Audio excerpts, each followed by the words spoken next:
ঈদের আগেই সবাই পাবে ফ্যামিলি কার্ড, জানালেন প্রধানমন্ত্রী তারেক রহমান।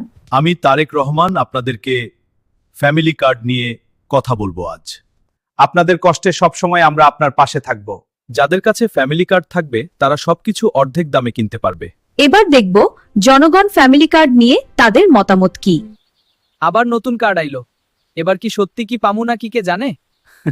শুনলা রফিকের মা, নতুন সরকার নাকি আমগো ফ্যামিলি কার্ড দিব, এটা কি সত্যি? ওই কার্ড নিয়ে ঘুরতে ঘুরতেই দিন শেষ হয়ে যাইব, শেষমেশ লাভটা কার হইব জানো?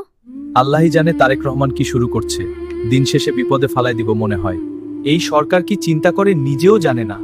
সে শুধু অন্যের কথাই লাফালাফি করে আর কিছুই করে না। আমি মিডিয়াদেরকে বলতে চাই, সত্যি কথা হলো তারেক রহমান দেশ চালাতে পারবে না, তার সেই ক্ষমতা নেই। শুধু তাই নয়, আপনারা লিখে রাখেন তিনি আগামী 1 বছরের মধ্যেই সবকিছু ওলটপালট করে দিবেন। এই ছিল আজকের সংবাদ। এরকম আরো সংবাদ পেতে সাবস্ক্রাইব করুন এনটিভি নিউজ।